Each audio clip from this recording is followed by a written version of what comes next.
So good afternoon, everyone. I am Janelle Tolentino, and today I will present a PRT CPM analysis for a coffee stall project. So I will explain the problems, the step-by-step solution, the network diagram, the critical path, and the interpretation of the result.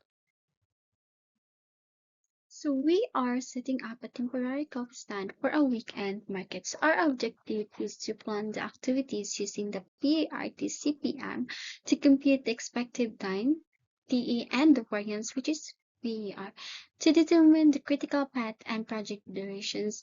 And last is to find the probability of meeting the deadlines. So the problem is to estimate how long it will take to start a coffee stall business. So we use PRT because each activity has 3 times estimates: the optimistic, the most likely, and the pessimistic. So our goal is to compute the expected time, variance, the critical path, and the probability of finishing the project by the target date. So here is our activities estimate EMB and PRT computation. So the formula that we use is expected time is equal to TE is equals to A plus 4M plus B divide 6, where A here is our optimistic time, M here is the most likely time, B here is our pessimistic time. And next is the variance. So variance tells us the uncertainty in each activity's duration. So the formula is variance is equals to B minus A to the power of 2 divide 6. So we compute the variance for each activity, especially those belonging to the critical path. So this is our list of activity, the 7 project activities na akong gilibilan ng A, B, C, D, E, F, G. So we have description, immediate predecessors, A, our optimistic, M, most likely, and B, pessimistic. So as you can, the network diagram na to nga ibutang is A. A is, wala siya gianuhan. B is nakonek siya sa A. And C nakakonek siya sa A. So, we will show later ha kung unsa tong network diagram. For ingani na siya, A wala siya gikonekan, B nag-connect siya sa A, C nag-connect po siya sa A. And the D is nag-connect siya sa atong B and C. And our E is nakakonect sa D, F is nakakonect sa D, and G is nakakonect sa E and F. So, later on, at akong i-show sa inyo ha, ang ato ang network diagram. Pero let's move on to kung unsa ang pag-compute sa variance and our variance and expected time. So here is our expected time and variance. So akong pag-solve ani is ako siyang gi-follow ang formula. So sa variance ay sa expected time, so T is equals to A plus 4M plus B divide 6. So for example, A here is 2 and plus 4 times 3 plus 4, which is our B, is equal to 18. Divide 6 is equal to 3. That's why itong expected time sa A is 3. And sa pagkuha na po sa variance is the following gyapon ng formula, which is B minus A divides 6 to the power of 2. That's why nga na-come up siya og 0.111. By the way, 0.11111 na pa na siya continuation, pero mura na siya. So here is our network path. Diba? Kaya akong gingan sa inyo na ang B nakakonect siya sa A, ang C nakakonect sa A. So, ang A, D dayon nakakonect sa B and C. Dayon, ang A and F nakakonect sa D, and ang G nakakonect sa E and F. That's why nga it's come up nga it's look like this at ang network path. And now let's I will show you kung again sa ako ni pagkuha. So first is pag-forward. So pag-forward is A here As you can see dito sa atong predecessors, 0 siya. And then, iyang time is 3, which is expected time. So, i-plus na nato ni siya, ato ang ES, which is 0, plus 3 is equal din sa, may mo din siya na to, EF, which is 3. So, 3 plus 0 is equal to 3. So, here's ato ang slack B, as ato ang B. So, as you can see, 3 ato ang kuandre kay 3 man ang kuan sa atong A. Diba kay ang B ano siya sa A. So may mo siyang time na to dito expected time 2. So 2 plus 3 which is equal to 5. Next is sa C. Ang C na to kuan gyapon sa ato ang A. Nakadepende. So atong value sa ato ang A here is 3, di ba? 3 ato ang EF. That's why nga C. So 3 here and our expected time is 4.33.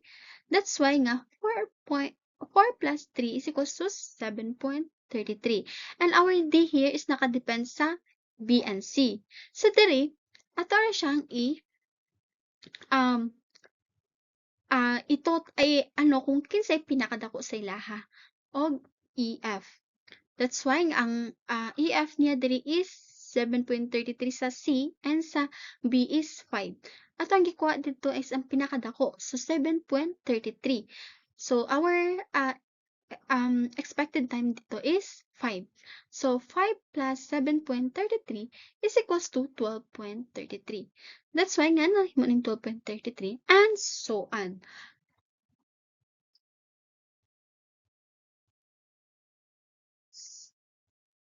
So, here na finish ta sa 7.33.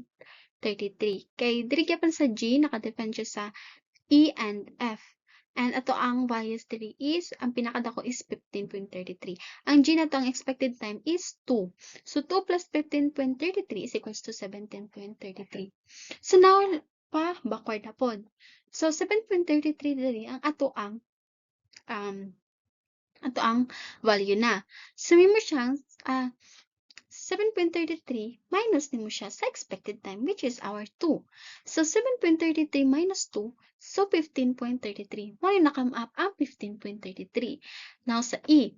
Sa pagkuha na po nato, ay sa F, sada. F is, ang pagkuha gyapon is, i-follow lang nimo ang LS sa LS, which is kaning ika-duha. LS, which is 15.33. So, mo na siya ang imuhang LF. Dayon, ang LF nimo sa slack F, i-minus nimo siya sa expected time nga, which is 3, na-come up ang 12.33. And so on. So, sa F here, ay sa E here, his same magyapon nga 15.33, kay naka-depend ba nipon siya sa G. Kay may pinakadako. So, matong gikuan. So, 15.33 minus 2 is equals to 13.33. Hantod sa D na po dayon, nganong nahimo ni siyang 12.33. So, giano na to, kung kinsay pinakagamay. So, kung ganina sa pa-forward is pinakadako, dili na po is unsay pinakagamay, mo tayo mong i-follow.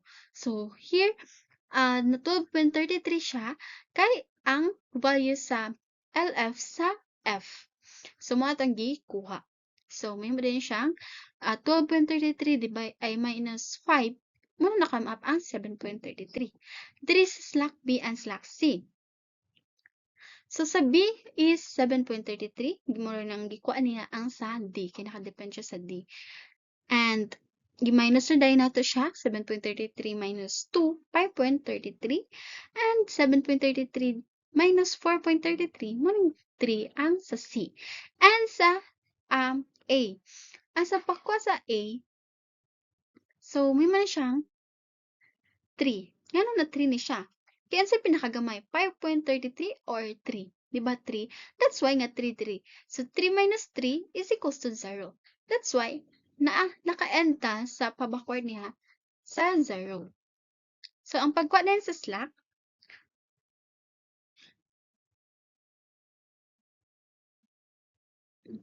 So here, ang pagkuha sa slack is i-minus nimo ang LF ay EF o LF and ES and LS.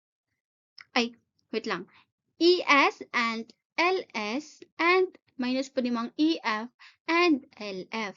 Ay, same man gyapon. So here sa A na to, anong na slack na ang slack niya is 0. Kay 0 minus 0, 0. 3 minus 3, 0. That's why nga ang slack niya is 0. Sa B na to, nganong 2.33 ang slack?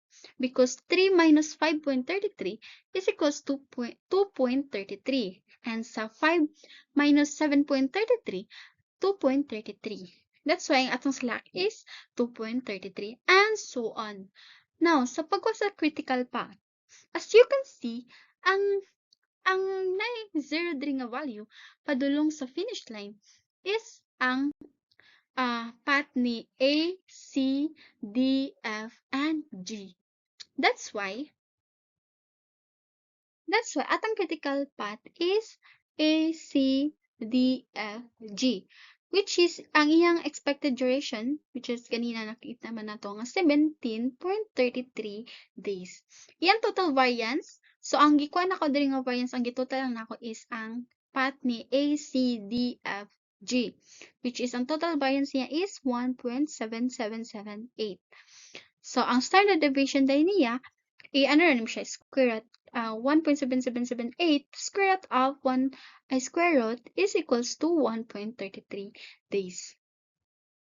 And that's all for our topic today. And thank you.